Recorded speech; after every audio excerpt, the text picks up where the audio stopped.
a little bit of sentiment, then action, action, action.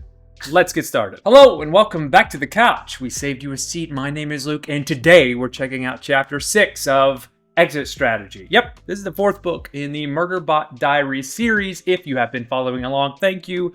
If you'd like to follow along, there's a link in the description of this video. Just click the link, buy the book from Amazon, supports the channel, and you can start from the beginning and work your way through.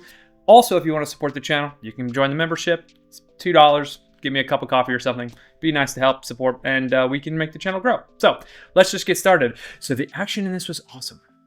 This is cool action. This is very cool action. But also the sentiment was great too.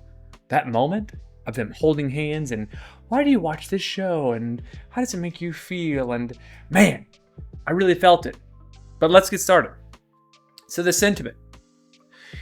It reminded me of the story my dad told me about how he met my mom, where he had to say, hey, can you distract me in the situation at a party because this other woman was hitting on him and he didn't like that? And she did. And it was awesome. And that's kind of how they started their relationship. It was really, really cool. Similar situation here. This is a very, very tense moment as they're hand in hand, acting like partners, walking through this station port, right? And you know, Mensa's like, so why do you like this show? And how does it make you feel? And I'd like to get to know you more because Mensa genuinely cares about Murderbot. And I thought it was so intimate and awesome. And Murderbot was answering more free, meant to say that, than it had ever had. It's really, really nice. And the moment that Murderbot was coming to a point where it could really cross a hurdle about being just vulnerable enough to be human and talk about its human feelings, security hits. And it, I mean, shit hits the fan. And it's awesome. And he tries to rush them to the security door. And he pleads with the human that's the head of security and says, hey, if these sec units get me, and there are 3, if these sec units get me, they're going to kill this woman. They're going to kill this human. And I'm a sec unit working for this woman. And the security person doesn't answer. And he pleads with it. And it finally opens the door a crack, sticks Mensa in, and that's when the real action begins. Now let's talk about this real action. 3 hostiles, a group of humans, some other augmented humans. Murderbot was prepared. Hacked drones, set up a situation where all of the bots would act and interact with each other and collide with the path of the sec units as they were being chased. Murderbot was prepared. It even had a code for it. It was really, really cool. And then it used those codes to use its projectile weapon to stop 1, 2, and 3, or 2, 3, and then 1, I think was the order.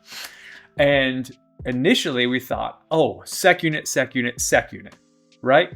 So Murderbot takes out the 2, and then it gets to the third one, and it's like, where's the third one? And the third one was hiding. It was observing. And Murderbot's like, oh shit, I'm screwed. Then Murderbot realizes it's a combat sec unit. Oh shit, I'm really screwed. I am excited that we got a combat sec unit. I'm not excited that we didn't get more of it. I wanted to know what it looked like. I wanted to know how it interacted. It's essentially an evolution above Murderbot, right? It can control more drones. It can hack easier and more freely. It's essentially a living weapon.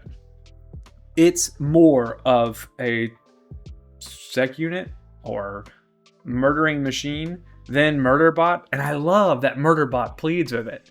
If you ever watch Naruto, right? Naruto doesn't end fights with fists very much in the show. He ends fights by pleading to the humanity of the villains, of the antagonists, which I like. You don't get that a lot. In Naruto, it happens a lot. But he calls it Talk no Jutsu.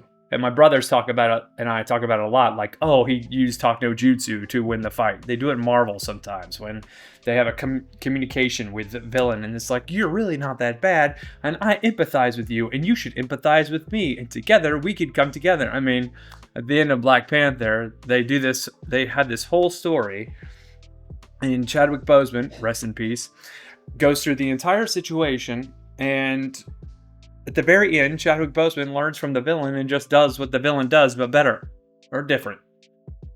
We'll say better. And this is what Murderbot was attempting to do as a distraction. What I was waiting for Murderbot to do, actually, was to flood the feed of the Combat SecUnit with entertainment. Had it done it before? I think it's done that before. But I was waiting for it to do it again, right? As a tactic to give itself another moment. Hilariously, the humans, Grathrin and Mensa and all of them, were trying to communicate to Murderbot, saying, hey, we're trying to give you an out here. And Murderbot's like, they attacked you. I want to end their life. I want to fight until they're all gone. All of them. Love that. Actually, I read that. I got a little goosebumpy. I got a little proud. It was awesome.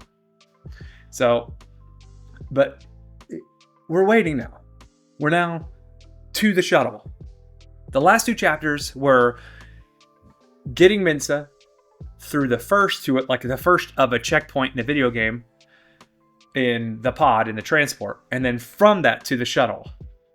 It feels very video gamey, which I love. These 2 chapters are similar to the second book, where chapters 3 and 4 were connected so well, where Murderbot was dealing with art and the team there at the mining colony, or the mining station. Similar vibe, these 2 chapters. I can't wait to see this visually. I hope the show lasts long enough to watch these 2 scenes, these sections, because it's really Star Warsian action movie like. It's very even Dune-ish with the way that Murderbot thinks and communicates out loud, but you can visualize it. It would be really cool. So, the danger hasn't left. They're just on the shuttle, going back to, or they're at the shuttle, at least, going back to the company gunship. But Murderbot mentions it in the book. Murderbot doesn't want to get on the company gunship. What's going to happen? Got a couple of chapters left. This is a really cool chapter. It flew by, actually. Occasionally I'll get distracted when I read, because there's a lot of narration here with very little dialogue in these books. And so they're just chunks of, and sometimes I'll get to thinking about what I have to do later, or who I'm going to interact with socially. And I'll get a little distracted. I have to go back and reread it, because there's detail in there that's super important. And the way that Martha Wells writes these books specifically, and putting the drama at the end of paragraphs, because that's how Murderbot thinks, is awesome. But I had to relock in a few times. In this chapter, I didn't. I flew through this. I didn't have to relock in, didn't have to reread a section. It was gripping your feet. And let's talk about the sentiment. Why do you watch Sanctuary Moon? Because it makes you feel more human. And I love that, like, Murderbot is so distracted, even though it's capable of doing multiple things at multiple times, similar to a computer. The Murderbot is so distracted that it answered in earnest. It's beautiful. It's beautiful character growth. We love character growth. That's what we're here for. Love good storytelling. So, chapter 6 was awesome. Chapter 5 was great. I still think I like chapter 5 a little better. But this was, as a dovetail to this, like, that was Empire Strikes Back. This is Return of the Jedi. I loved it. I think I'm excited to see what happens for the rest of the book. It's called Exit Strategy for a reason. Now I notice that. The other titles weren't as on the nose. This is super on the nose. So I'll be excited to see how Murderbot gets everyone back to preservation and what kind of happens, right? Because Murderbot already sent the information to preservation, and there's a couple of more books left. I don't even know. It still has to get on the company gunship, and Murderbot doesn't want to get taken apart. But this was a Combat SecUnit, and Murderbot was genuinely concerned about fighting one of these things. It didn't have a countermeasure. So I'm interested to see what kind of countermeasures Murderbot comes with, because it definitely uses the drones to its advantage. It uses the other systems around it to its advantage. Murderbot's pretty thoughtful about how it can combat sec units, how it can combat combat units. But this is a combat sec unit. This is a Super Saiyan. This is a weapon. So we'll see how well Murderbot goes about defeating a combat sec unit, because I imagine before the end of this book it'll have to. Anyway, I think that's all I've got for you. Wonderful chapter. If you like this content, please like and subscribe and share. We really enjoy this. Don't forget the book in the description. It's a great book, pretty short. All of these are relatively short. They're about 100. This one's about 170 pages. Pretty easy read. So follow along. And once again, we may be starting this book pretty soon. We'll see. Got to get with my contact on that, but we might. And then the Appalachian stories, because Appalachian stories are great. But until next time, and I think that's it for me. Later, taters.